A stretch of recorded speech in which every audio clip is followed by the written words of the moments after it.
Let's talk about that little device in your pocket. You know the one.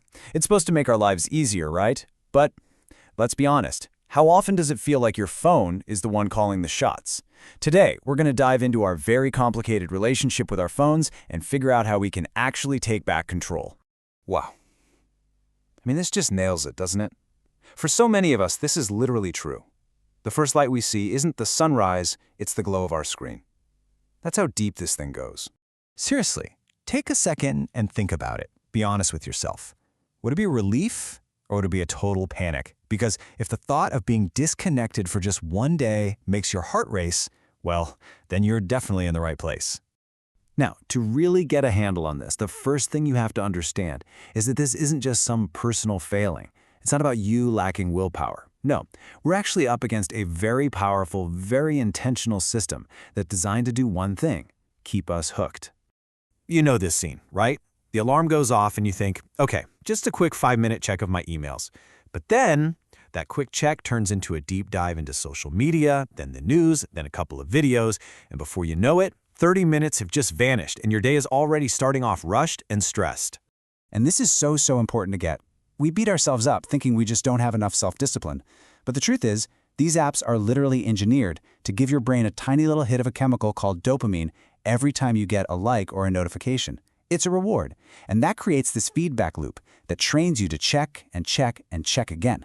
And since everyone else is doing it too, this whole addictive cycle just feels, well, normal. So what's the big deal? Well, this dependency isn't free. It comes with some pretty significant hidden costs that are quietly chipping away at the quality of our lives. Let's dig into 4 of the biggest ones. Okay, first up, and this one is huge. Our phones are absolutely wrecking our ability to concentrate. Every single buzz, every ping, every little notification is a tiny interruption. And each one trains our brain to be restless and to crave distraction. And this isn't just about losing your train of thought for a second. Over time, this literally rewires your brain. It makes it almost impossible to do what's called deep work. Things like really sinking into a good book or working on a complex project without getting sidetracked. And look, focus is how you achieve anything meaningful. And it's being stolen from us, one notification at a time. All right, next up is the really serious impact on our mental health. That constant cycle of scrolling, of seeking validation through likes and comments, it's directly linked to higher levels of anxiety, stress, and, even depression. And here's one of the main culprits. We are constantly comparing our own messy, real, behind-the-scenes lives with the perfect, filtered highlight reels of everyone else. And that comparison game, it's toxic. It leaves us feeling like we're not good enough, like we're falling behind, like we're always missing out on something. The third cost hits really close to home. Our phones are creating this invisible wall between us and the people we love the most. We can be sitting right next to someone on the couch, but we're a million miles away mentally. We're there, but we're not really there. There's actually a word for this now: phubbing. It's a mashup of phone and snubbing. And when you phub someone, you're sending them a really powerful silent message. You're saying, whatever is happening on this screen is more important than you are right now. And over time, that little act just erodes the trust and connection we have with people. And finally, let's talk about the physical side of things. This isn't just in our heads. Our digital dependency has real, actual effects on our bodies that a lot of us don't even think about. You've got the classic tech neck from always looking down, which causes all sorts of pain. There's the constant eye strain from staring at a tiny screen. But maybe the most damaging one is what it does to our sleep. That blue light from our phones completely messes with our body's natural sleep cycle, which leads to terrible rest, feeling tired all day, and just having zero energy. Okay, so that was all a bit of a downer, I know. But here's the good news. You absolutely have the power to change this. And you don't have to go live in a cave or throw your phone in a lake. Here are 3 simple, totally doable steps you can take, starting right now, to reclaim your life. So these are basically the 3 pillars for taking back control. It's about silencing all that noise, then setting some clear boundaries for yourself, and finally, swapping out that bad habit for a good one. Let's break them down.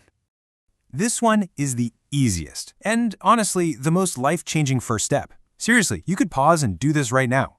Go into your settings and turn off notifications for everything that isn't absolutely urgent. Social media, news apps, games, kill them all. You really only need to be alerted for actual phone calls or messages from a few key people. Just doing this one thing stops your attention from being stolen 100 times a day. All right, next, you gotta create some sacred spaces. The dinner table, that's for connecting with people, not for scrolling through feeds. And the bedroom, that's for resting and sleeping, not for one last doom scroll.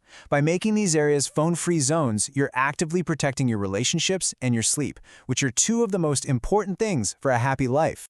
And finally, you can't just get rid of a bad habit, you have to replace it with something better. So, the next time you feel that mindless urge to just pick up your phone and start scrolling, redirect that impulse. Choose one small positive action instead. Read 10 pages of a book. Take a quick walk around the block. Anything that helps you grow instead of just distracting you. Now, I want you to just pause for a second and really picture this.